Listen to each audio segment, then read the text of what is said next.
been a little news coming out of Washington Commanders camp.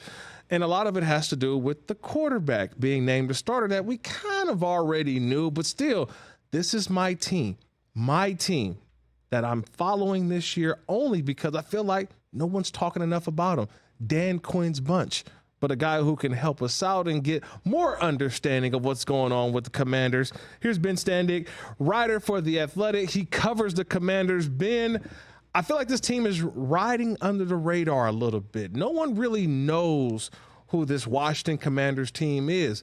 They got rid of so many guys, but then they brought in so many guys, and yet one of the big names is obviously the quarterback. They selected number 2 overall.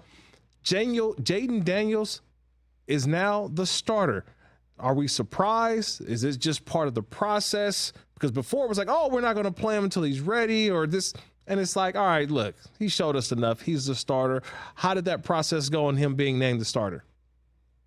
Well, let me just say, I'm kind of happy, at least initially, that this team is under the radar, because the last 3 and 4 years, they were way above the radar for all the wrong reasons. Oh, yeah, I got you. So I'm happy to have a little bit of normalcy here in town. But yeah, no, but look, this Jaden Daniels thing, the minute he was drafted, I think it was pretty clear he would be the guy, barring, some poor transition to the league. They brought in Marcus Mariota to have a veteran, a responsible move, but clearly Daniels is the better quarterback, not just in the future, but right now watching this unfold in practice. And, Dan Quinn's talking about competition. This really is, it's more than just a buzzword in camp. This is really what he is preaching across the board, because they're not just simply bringing in some new players. They're trying to reshape the entire tone of this organization that hasn't won a playoff game since 2005. So in the case of Daniels, I think he just didn't want to declare a starter, knowing that he wants to see other people battle at other positions. But it's been pretty clear for a while that Daniels would be the guy. For most of training camps, he's been getting the first team reps. He started both of the preseason games. And again, frankly, he just is better. And he's been really on target with a lot of deep throws. The staff has been really impressed with his decision-making in the pocket and where to throw the ball. And he's also been a pretty good guy in the locker room. There's no diva vibes at all. Right. He's just one of the team. And he's checked all the boxes, but they wanted to make sure they went through every box, not just rush the process. So now we've got Caleb Williams will be the starter week 1. Jayden Daniels will be a starter week 1. Bo Nix now the starter in week 1 as well. They've all hit the milestones that they needed to see from their head coach. But I feel like we don't talk enough about their offensive coordinator in Washington, Kliff Kingsbury, former head coach of the Arizona Cardinals. We know about his college background as well. What is this offense now going to look like? What have you seen so far from practice and even the early parts of preseason that this offense can look like, led by Jayden Daniels? So it's a big question for sure. And obviously, one thing the staff knows is their big advantage coming into the year is that people don't know exactly what's going to happen because everything is very different. But that said, Kliff Kingsbury is not going to completely change what he did in Arizona and in college. A lot of up-tempo offense, a lot of 2, 3, 4 receivers. They'll have shots down the field, and Jayden Daniels works perfectly as that sort of read option quarterback that goes with this sort of fast-breaking offense. That said, we haven't really seen much of, other than the up-tempo part and the formations, the routes have been under wraps. They are barely throwing the ball down the field at all in the preseason. They've also got a pretty good run game in Brian Robinson and Austin Eckler, and it's not going to surprise me at all if they lean hard into that duo, both to help Daniels, get acclimated as a rookie, and also there are questions on the offensive line, particularly at tackle. So again, I think he's going to go up tempo. I think he's going to move his receivers around a bit more than people might think, but we'll see what happens when the games turn real. But it's a real chance to be a fun offense, especially if Daniels can get going quickly. And I don't see why he's not going to be able to do that. Commanders beat writer for The Athletic, Ben Standig, joining the Rich Eisen Show. Kirk Morrison filling in for Rich. I know one less weapon for the Commanders on that offense. Kind of explain to us, because I hear Jahan Dotson, and look, that name was this offseason part of the plans for the offense. Everyone's like, oh, they got Jahan Dotson and Terry McLaurin, and we're like, okay. And now, right before the third preseason game, Jahan Dotson being traded to the Philadelphia Eagles. What do you think the thought process in trading away Jahan Dotson, who I thought was a starter on this football team? Yeah, look, he's been a starter his first 2 years. His rookie season, he led Washington with 7 touchdown receptions. Like a lot of people last year, though, he had a down year.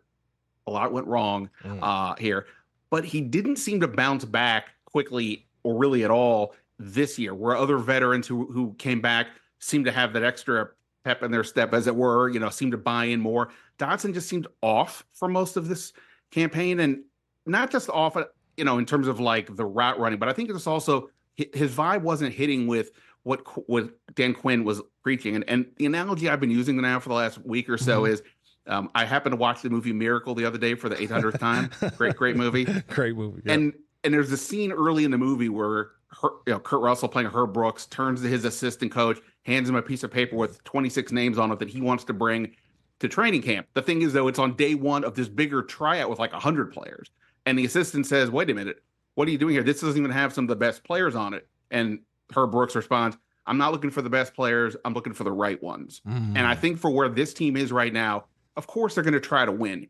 But every move that they have made, led by GM Adam Peters, from the time Peters showed up, has been bigger picture. They want to establish an identity. They want to establish what it means to be part of this team. They didn't spend lavishly to bring in a bunch of players to get a sugar high. They want to build something, and they are looking for those guys who understand the competitiveness, the aggressive nature that they want. And I know some of that can sound cliche, but that's why they're doing this and taking their time rather than saying, we've got to go. And I just don't think Dotson fit.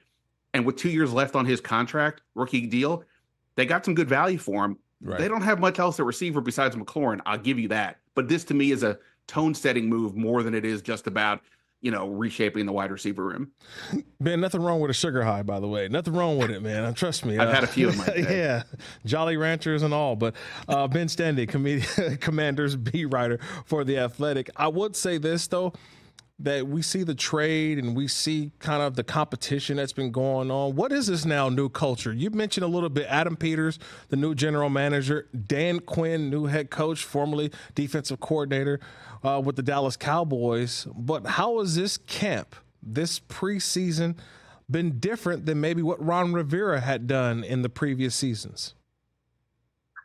Yeah, so I think there's a couple things. Like in terms of like the day-to-day process, to me, it's been much more efficient. They have found ways to, throughout the limited time they have each day, to really get these guys maximum reps. They're constantly shifting from one drill, one side of the field to another. Whereas in the past, it felt like maybe, I'm not saying they were being lackadaisical, but the urgency didn't seem to be there. On defense, with their new defensive coordinator, Joe Witt Jr., who came over with Quinn from Dallas. Right. He is a he's a really up-tempo coach, we can say. He wants his guys to talk. He's going to talk, and they want these guys to run around and be aggressive out there on defense. Again, so much of this sounds cliche, but this has not been something that's been the norm here. And so the notion of competition, by the way, look at the players that they brought in this offseason. Mm-hmm. Of all their draft picks, basically all but one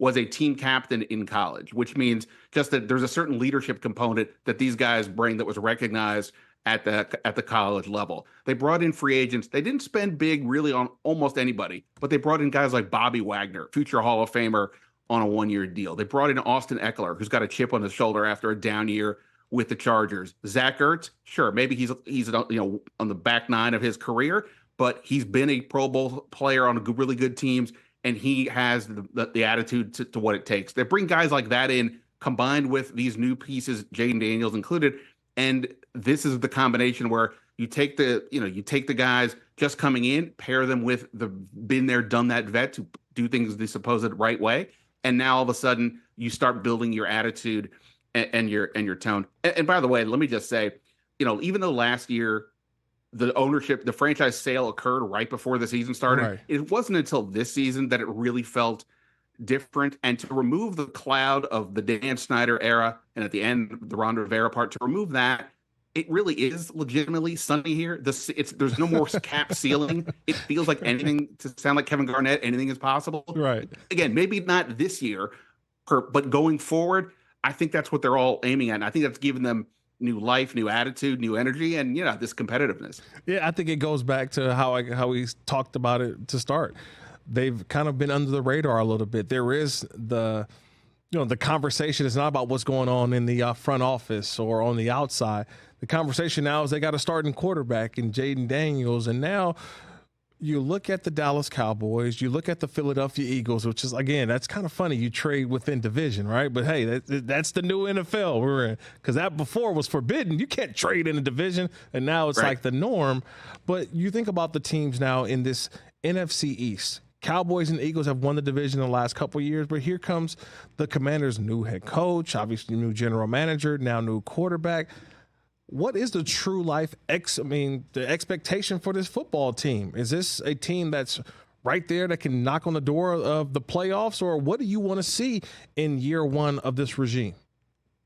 First of all, it's amazing that of the 4 teams in the division, the only one who's not dealing with controversy is this one. Yes, right. Philadelphia's got the Jalen Hurts and Nick Sirianni. Dallas, right. Their main players are all wanting new money. The Giants. That's a great way to put it. So again, there's a lot of positive here. To me, look, if we're talking wins and losses, sure, getting 9 wins or so would be a big step forward. I think realistically, though, can this team be competitive game in and game out? I had somebody mention to me earlier the Arizona Cardinals last year, and I know the Cardinals didn't win a ton of games, but as the season progressed, they were competitive. They were making their opponents not just walk in the building and say we got this. They had to earn it, and I think that's what you want to see from Washington. Plus, Jayden Daniels. He doesn't have to be C.J. Stroud, okay? But if he can show that he is the guy, that there's that this is all the hype is real, seems like it's heading that way.